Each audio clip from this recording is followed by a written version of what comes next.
Hello, village. Hello, village. It's Hakima and Shym on our excellent road trip adventure. So here we are on day, I've lost 49. count. Yeah, I've totally lost count of the days. We're a little more than halfway through the trip.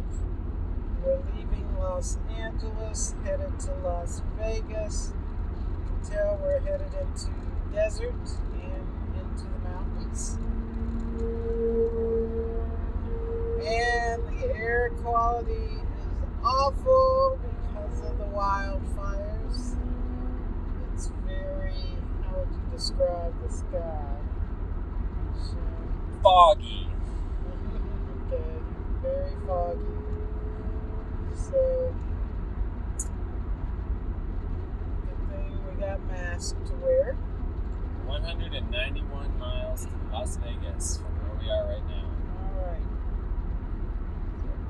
Be there in no time. So, of course, having spent 6 days in LA, Yeah. we incurred many moments of beauty and connection and evolution, probably, is what I would say. Yeah. And All of that. All of that. What else? What else did we incur? Let's just go ahead and name it. I incurred some peace and quiet. I had a day of alone time.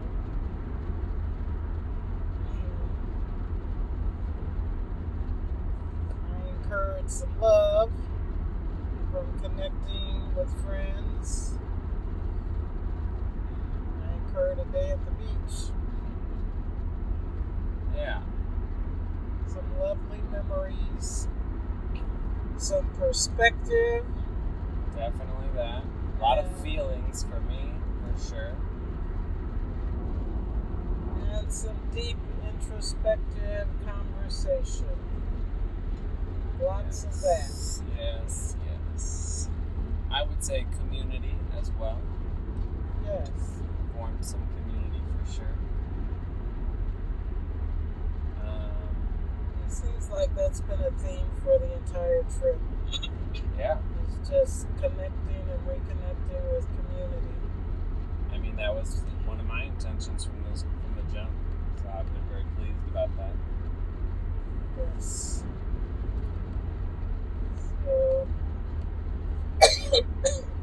So I would say one of my highlights from our time in LA was the evening we spent at Kimberly's house having dinner with her and her family and friends. Just a lovely evening of birth workers, just a few of us gathering, and talking about birth work. And some excellent food. The food was very good. It's very good. Very good. My favorite part about that experience, and you mentioned it in your Facebook post, is the separation into generations in a natural way. Really enjoyed that there were kids, young adults that were there, and I was able to connect with them on a one-on-one level and in small group even. That was very cool and nourishing for me because I don't get that very often, really, and especially not in those kind of spaces where it's a shared intergenerational space. There's not exactly any kind of barrier or expectation that we separate, but I enjoyed that it naturally occurred and the intermingling was natural as well. Yeah, that was really lovely, especially on this trip when we're primarily seeing and staying with my friends who tend to be closer to my age. Yes, I was very pleased for you that you got to spend some time with younger folks your own age group. And it was nice that there were kiddos there. Every group sort of entertained themselves. The kids did their thing, the young adults did theirs, and the older adults, we did ours too. So it's just really lovely. And then, of course, the very next morning, we got up and we went back in order to see Kimberly's new birth center space. And that was just fantastic. It was such an amazing and beautiful space. They're right in the middle of rehabbing it. So it's not finished yet. It's going to be such an oasis. Oh, it absolutely. I love where it is. I love that it's right in the neighborhood and where it's needed. And I love the idea of putting beautiful, sacred Black spaces in Black communities. I think we're used to getting everything secondhand, and the message that we're often given is we should be grateful for whatever we get. That it doesn't have to be nice or special or beautiful. That those things are secondary. We should just be content with getting services. But I never believed that.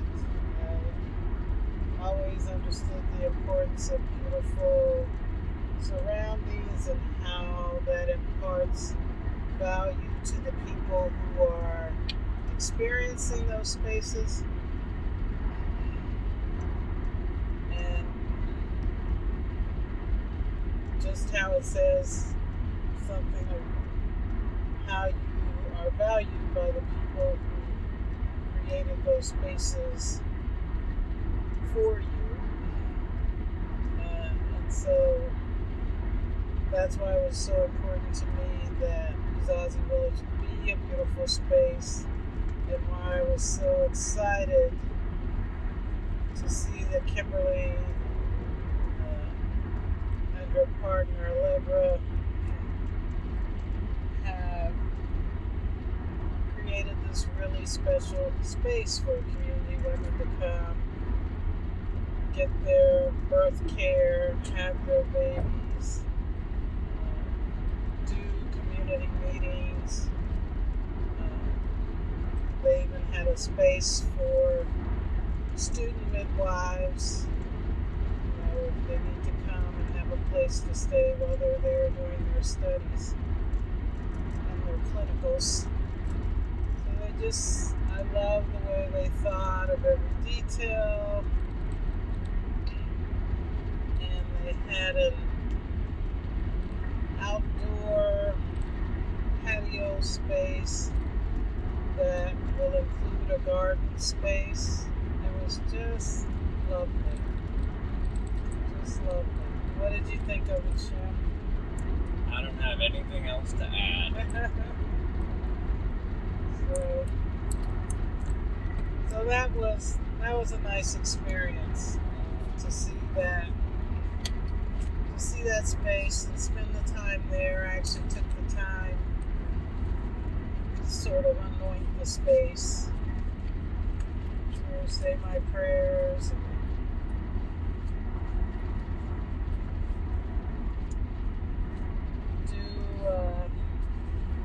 do some prayers for the families that will be served there, and the birth workers as well. So I was honored to contribute that. But it excites me to think of how that space will be used to really change lives and change the dynamics of care for so many Black birthing bodies. That's the essence of the revolution for me. It makes me think of my own birth clinic that will be opening in January back at home. Makes me think of Jamal Birth Village in St. Louis. They've been seeing patients for a couple of months now. But just there's all these mini revolutions taking place all over the country where Black women are really making it happen. We are really getting the work done and changing the way healthcare is delivered. We're setting the standard and showing folks the way, and that really excites me. Definitely excites me too. Felt very honored this whole trip, and LA was no exception. In fact, it just was a deepening of the honor I feel for the spaces that Hakima has collaborated on, created, inspired, cultivated, invested into all of that because of the people that have gathered in those spaces and connected with her on these deep levels. And they are all very revolutionary for sure. And that is an honor to be a part of for me, because otherwise, you know, I'm fairly early on in my birthing journey in many senses of that. Only having just turned 26 in this lifetime, and still, you know, only so close to birth as a physical act or occurrence, not having attended a birth officially other than my own. And so, yeah, I feel like a very deep honor for being able to occupy these spaces that generally I shouldn't, or like on paper I wouldn't be a part of, or wouldn't be in. I have no reason to be there, you know, without invitation. And so these invitations are a great gift for me to be able to share with you, Hakima, and definitely with anyone I cross paths with. Very influential for me. I love having you in those spaces, Shym. You're really lovable and just draw people to yourself and exude warmth back to people. It's really easy to have you in those spaces. I actually was thinking this morning about where we're headed. We're headed to Las Vegas, not to see Las Vegas, but to visit the brothels. No, not to visit the brothels either.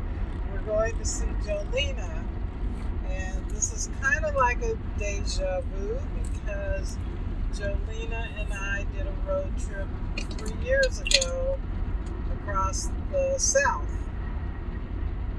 We visited 5 states in the South. Jolena lives in Las Vegas. She's a lactation consultant there. We both flew into Houston, rented a car, and then traveled across 5 states: Texas, Louisiana, Alabama, and then up into Tennessee. Missing one, but I can't think of it right now. Georgia. No, we did not go to Georgia. It wasn't Georgia. Mississippi, Arkansas. Can't remember the exact route, but we visited 5 states in 10 days just for the sole purpose of visiting Black birth workers. I did several interviews. I wrote them all down for my book, to put those interviews in my book, and sort of inadvertently done the same thing this time because all my friends visiting are birth workers. Because all my friends are birth workers, so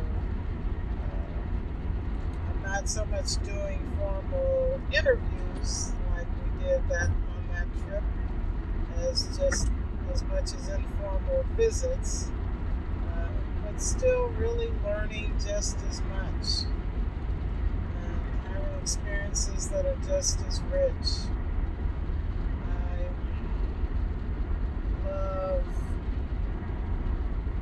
how things are playing out. So I'm looking forward to seeing Jolena and talking to her about that road trip, contrasting it with this road trip across the Southwest and the West.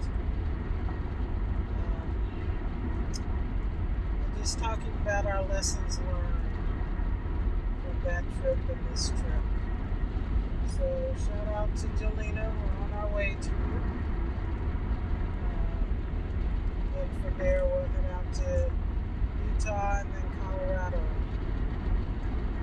But I'm just really counting my blessings for this trip, Shym. It's been what I needed.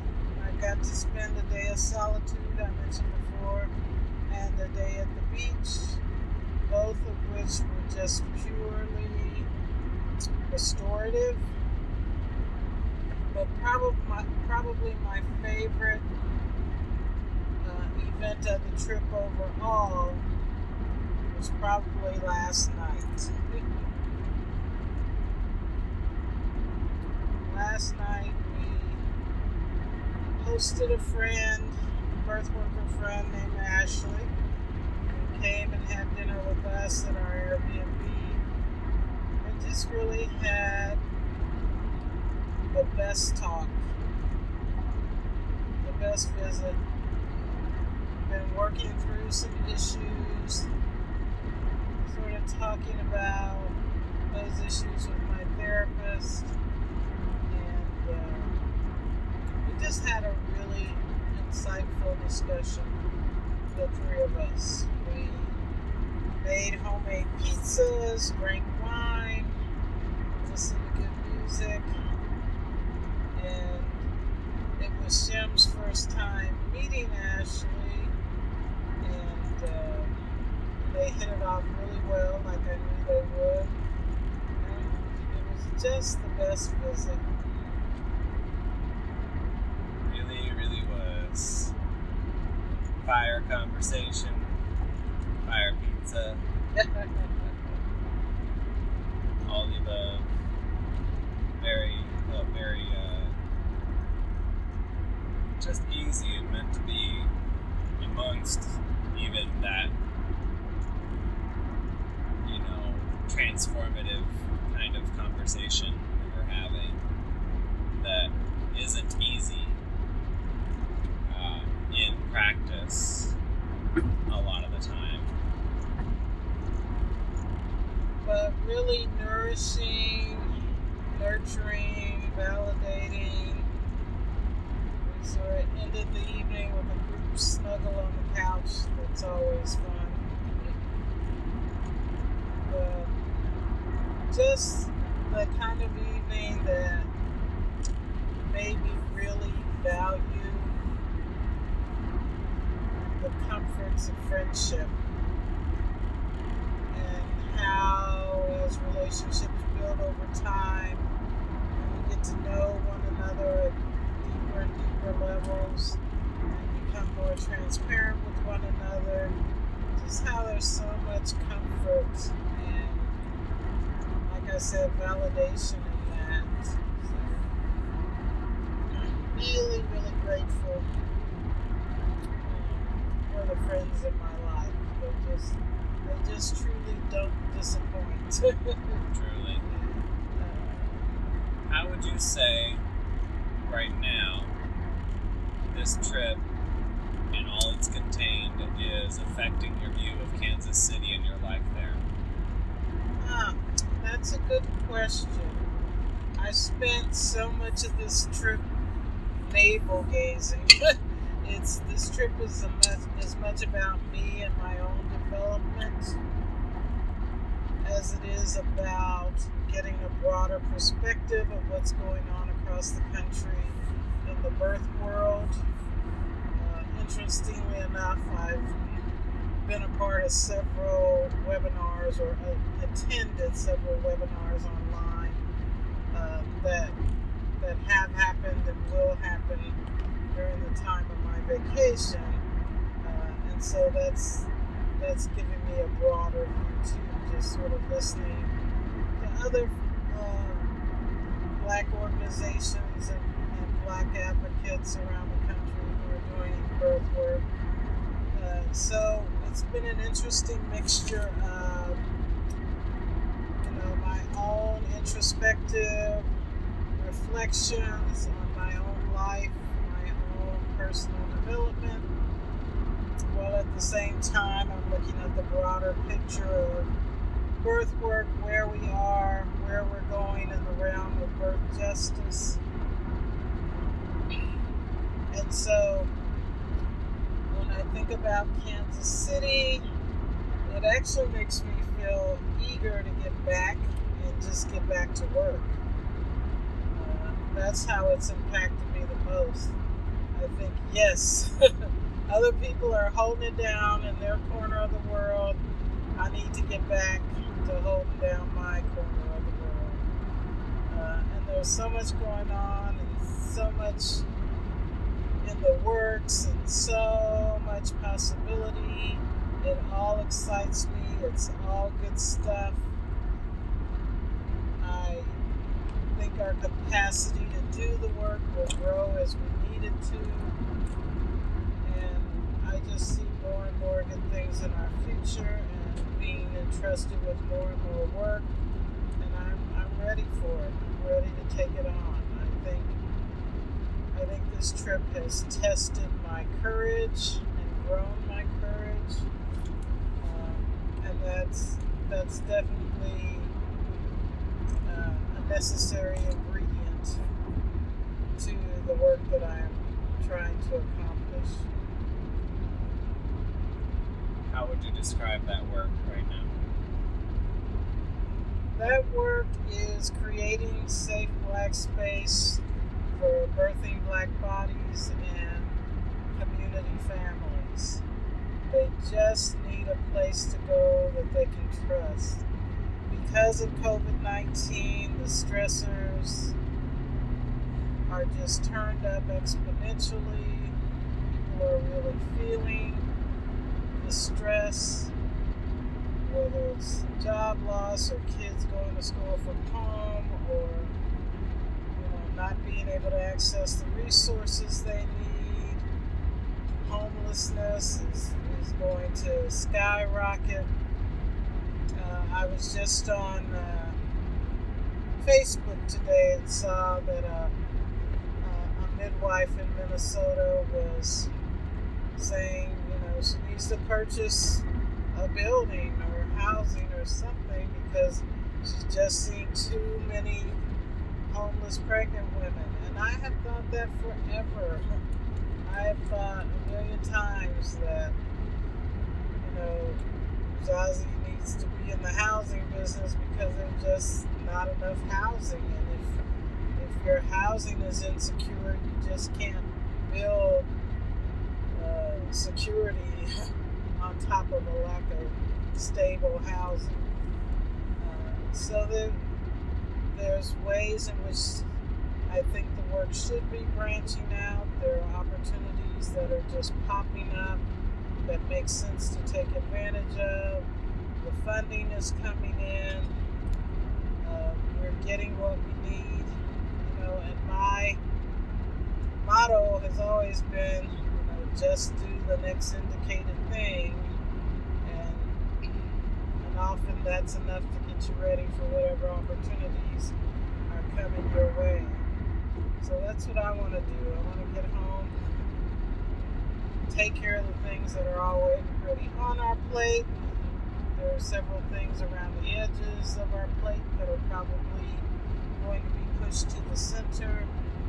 But really focusing on getting our clinic open, getting our model enacted and moving, working with the medical schools and the nursing schools to get some of my curriculum and courses out. And of course the anti-racism work grows and becomes more relevant.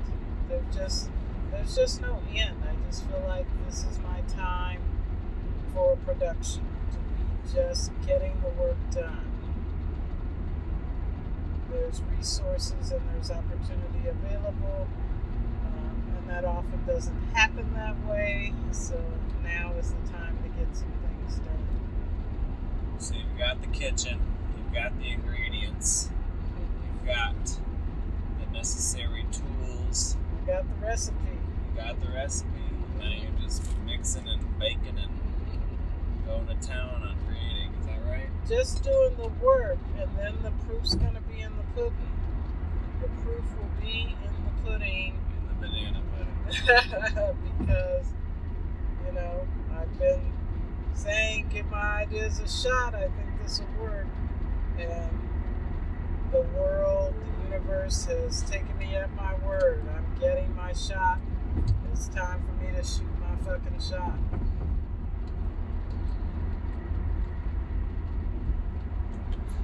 Well, I'd like to answer the same question now. All right. This trip has shaped my view or experience of myself and Kansas City, or myself and Kansas City. And that it has given me quite a sense of that Kansas City is exactly what I thought it was, which is a fertile ground for development in communal anti-racism, and that people are really willing and wanting to go into more of that practice together. Being away from Kansas City reminds me that it's also a slower environment, and that has some real great benefits. And it's also not a place where I personally feel like I can stay all the time if I'm to be my personal best. So leaving has been great for me to really just get a feel for, just checking in with what I thought I knew about myself and what I thought I knew about Kansas City, and validating that as true. So I need to move on from Kansas City and also continually connect with Kansas City. It feels like a tether. I have a beautiful tether to Kansas City, and that is in many ways embodied by you and Uzazi Village and the work that we are doing together, and not at all limited to that. I've had to stay in contact with friends and organizers in Missouri, Kansas City, and St. Louis, who I'm affiliating with and building with, and learning that I can do that on the road, and that that's a sustainable part of my life and something I can invest in, whether I'm on the ground or on the internet, has been a big, great ease on my heart, I would say. Just learning that I'm in fact a nomadic person, at least at this point in my life, and that doesn't have negative connotations for me. That has extremely beneficial aspects to it that allow me to do the work I'm here to do in a sustainable fashion because of how I need to move through the world, building community and learning and exchanging with people. And that represents a real area for growth for me, Shym, because it's really hard on me to think of you leaving. For 2.5 years, you've been a pretty significant part of my life and my world, and I want that. I want that to continue. I wish it would continue, but I know it won't. And to the extent that you're a nomad, to that same extent, I stay in place. I'm very grounded. I've never lived anyplace else other than Kansas City. I have no desire to ever live any place else, no expectation that I'll ever live anyplace else. I want to be for my parents, my children, my siblings, my uncles, aunts, cousins, because they are all there in that city. So you and I, even though we're alike in so many ways, we're absolutely opposite in the way that we choose to live. I understand your nomadic existence. I absolutely understand the appeal of it. I just prefer my grounded ways for me. And it's hard, even though I've always known that you wouldn't stay in Kansas City. Most transplants there don't. And I'm grateful that you stayed for as long as you did, and that we've done the work that we do. I'm not worried that our relationship will end, even though it certainly will shift and change. We'll still travel together. We're already planning trips. But it will be difficult for me not to have you physically present. You're a comfort to me. Your love is a refuge for me. And while I absolutely have the love and friendship of many people, and I don't take that for granted,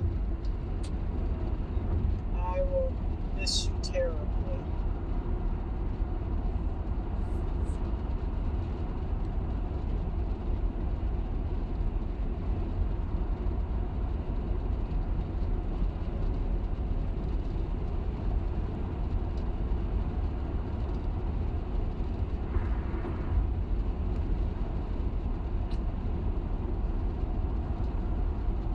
And perhaps there's nothing else to add to that for now.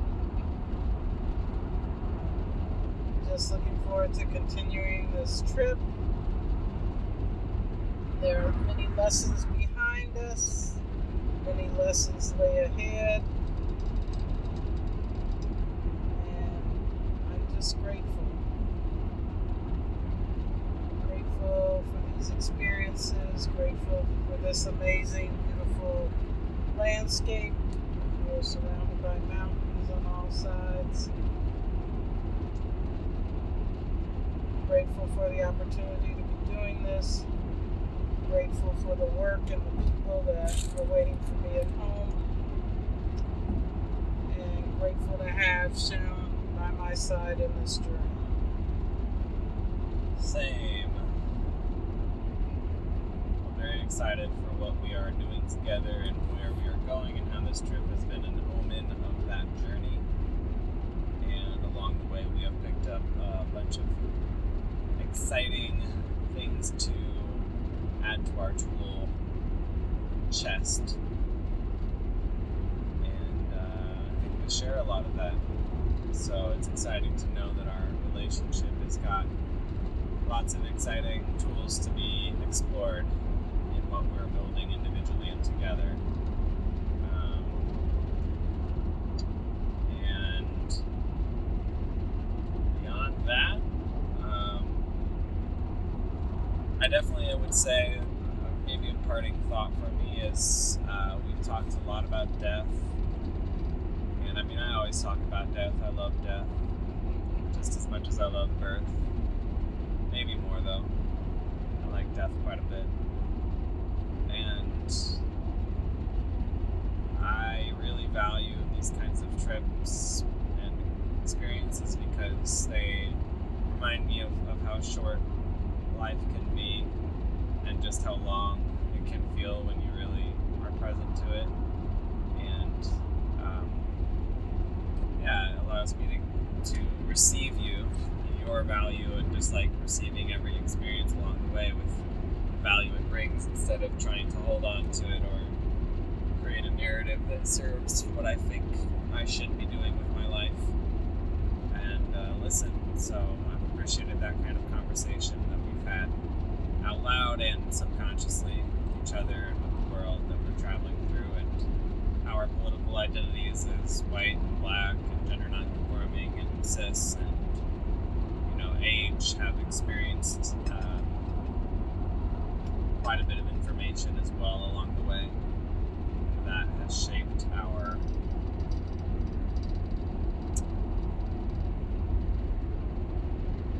I don't know. It's just shaped it, and I just continually appreciate that. It has. I've learned a lot from you about non-attachment, and our conversations about death have been really helpful to me too. It's underscored the importance of non-attachment, commitment, but non-attachment. And also helps me see the importance and perhaps even the urgency of my work.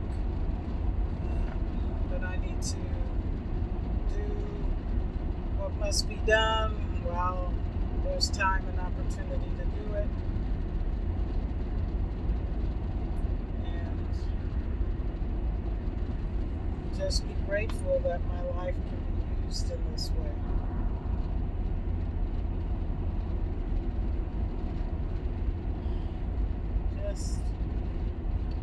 In this moment, I have a heart full of gratitude. Very grateful. Here, here. So on that note, Village, we'll sign off. With a wrap. We will not be doing a wrap. End of our time together.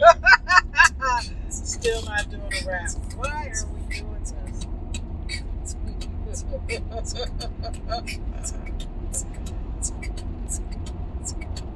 Not doing a rap show.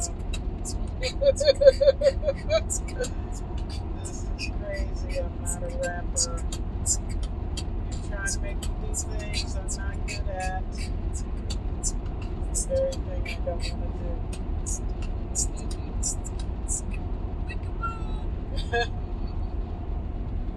You'll face that essentially